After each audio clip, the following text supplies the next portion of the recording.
शंकराचार्य बनने के लिए प्रतिस्पर्धी हमारे नहीं हैं और हम प्रधानमंत्री बनने के लिए उनके प्रतिस्पर्धी नहीं हैं। इसलिए जर के मामले में कोई संपत्ति हमारे बीच में कॉमन नहीं है जिसको हम पाने के लिए लड़ रहे हैं, तो जर के लिए हो नहीं सकता।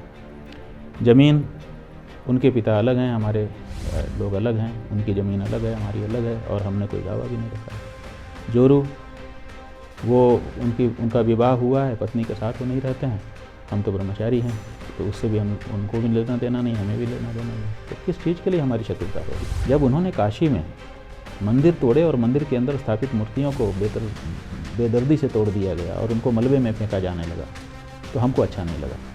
और अच्छा नहीं लगा तो हम राजनीतिक तो हैं नहीं, हम उनके अंधभक्त भी नहीं हैं, हम तो धार्मिक गुरु हैं। पहले शंकराचार्य जी के प्रतिनिधि के रूप में हम खड़े रहते थे, अब शंकराचार्य के रूप में खड़े हैं, तो हमने उसका विरोध किया। अपने यहाँ शत्रुता, एंटी का मतलब शत्रु, अपने यहाँ शत्रुता 3 कारणों से बताई गई है। सामान्य भाषा में लोग कहते हैं जर, जोरू और ज़मीन, ये 3 चीज़ें होती हैं जिनके कारण किसी दो के बीच शत्रुता हो जाती है। तो जर में ही ये आता है पद प्रतिष्ठा, तो वो राजनीतिक हैं, हम धार्मिक हैं। वो शंकराचार्य बनने के लिए प्रतिस्पर्धी हमारे नहीं हैं और हम प्रधानमंत्री बनने के लिए उनके प्रतिस्पर्धी नहीं हैं। इसलिए जर के मामले में कोई संपत्ति हमारे बीच में कॉमन नहीं है जिसको हम पाने के लिए लड़ रहे हों, तो जर के लिए हो नहीं सकता।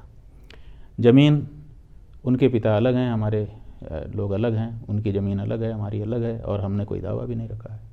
जोरू, वो उनका विवाह हुआ है, पत्नी के साथ वो नहीं रहते हैं, हम तो ब्रह्मचारी हैं, तो उससे भी हम उनको भी लेना देना नहीं, हमें भी लेना देना नहीं। तो किस चीज़ के लिए हमारी शत्रुता होगी?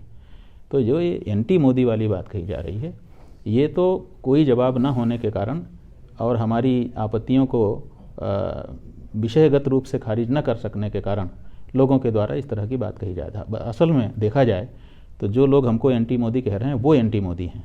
कैसे? ऐसे कि हम कह रहे हैं कि मोदी जो है उनका पतन नहीं होना चाहिए। इतने ऊंचे पद पर वो चले गए हैं और थोड़ा हिम्मती आदमी है, हमको हिम्मत वाला आदमी अच्छा लगता है, तो मोदी हमको उस मामले में पसंद आते हैं। अब क्या हो रहा है कि उनके हाथ से गलत काम करवाए जा रहे हैं। जैसे काशी में मंदिर तोड़वाए गए तो हमने कहा कि ये गलत हो रहा है। अयोध्या में प्रतिष्ठा करवाई जा रही है बिना मंदिर बने, हम कह रहे हैं कि ये गलत हो रहा है। क्यों कह रहे हैं? कि ऐसा व्यक्ति, ऐसे हिम्मती लोग बहुत मुश्किल से पैदा होते हैं और ऊपर तक जा पाते हैं। तो अब वो चला गया, अब उसको बनाए रखना बहुत आवश्यक है। हिंदू समाज के अंदर मनोबल बढ़ा है जब से मोदी जी आए हैं। अब उस मनोबल को हम नहीं तोड़ना चाहते, इसीलिए हम ये चाहते हैं कि मोदी के हाथ से कोई गलत काम ना हो जिससे उनका पतन ना हो। अगर वो गलती करेंगे तो निश्चित रूप से गलतियों के कारण ही व्यक्तियों का पतन होता है। तो हम असल में उनके हितैषी हैं, जो सच बात है। लेकिन राजनीतिक लोग तो कुछ भी तमगा किसी के ऊपर लगा देते हैं और बार बार कहते हैं तो फिट हो जाता है। तो आप धर्मदंड बता रहे हैं उनको? हम कह रहे हैं कि आप ऐसा कोई धार्मिक कार्य गलत ना कर जाइए जिसके कारण आपका पतन हो जाए, क्योंकि हम चाहते हैं कि आप सुशोभित रहें। शंकराचार्य जी, जब एंटी मोदी की बात आती है तो उसमें 2019 का चुनाव भी आ जाता है कि जब आपने एक व्यक्ति को सपोर्ट करते हुए उनका नामांकन करवाया था, लेकिन वो नामांकन पूरा नहीं हो पाया था। इसलिए तब से कहा जा रहा है कि आप तब से और अब तक जो है उनकी बातों में सहमति नहीं दिखाते हैं।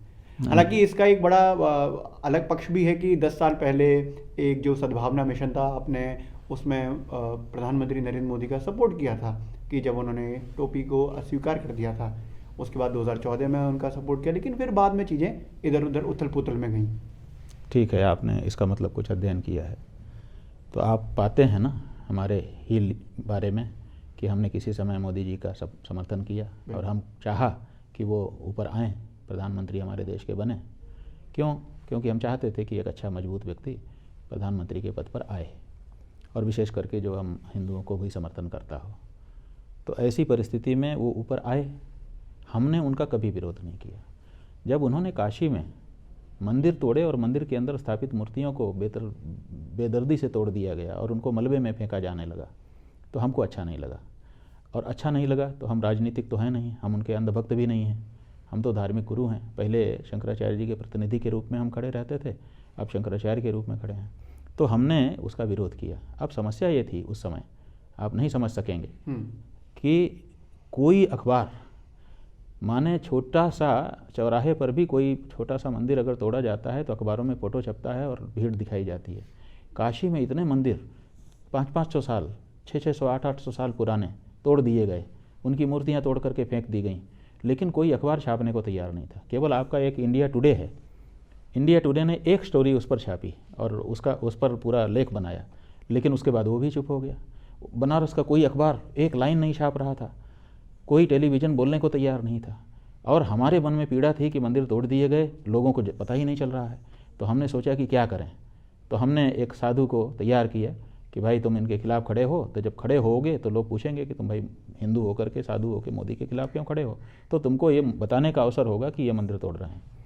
तो उसके लिए खड़ा किया, लेकिन उसका नामांकन ही रद्द करवा दिया गया ज़बरदस्ती, जबकि मोदी के नामांकन में खुद 22 गलतियाँ थीं, लेकिन उन 22 गलतियों को चुनाव आयोग ने नज़रअंदाज कर दिया और वो महात्मा जी का कोई गलती नहीं थी, फिर भी उनका नामांकन दर्ज कर दिया गया। तो हमने गुस्सा दिखाया, उसी का वीडियो देख करके आप कह रहे हैं, बिल्कुल हमने दिखाया, हम स्वीकार करते हैं। और कभी भी अगर कोई हमारा मंदिर तोड़ेगा, वो मोदी हो चाहे कोई का कोई भी देश का व्यक्ति हो, अगर हमारे मंदिर और हमारी मूर्तियों को तोड़ेगा फोड़ेगा तो हम गुस्सा प्रकट करेंगे। हमको दुख होता है, हमको अधिकार भी इस भारत देश के संविधान ने दिया है कि आपके मन में कोई पीड़ा है तो उसको लोकतांत्रिक ढंग से प्रकट कर सको, तो हमने किया और हम आगे भी करेंगे। इसमें क्या हमको संकोच है? इतने मात्र से हम एंटी मोदी हो गए? अगर कोई चीज़ हमको आपकी ख़राब लगती है तो हम आपको बोल देंगे तो हम शत्रु हो जाएंगे? इस देश में जितने पिता हैं, बता दो कोई ऐसा पिता जिसने अपने बेटे को कभी डांटा ना हो, फटकारा ना हो।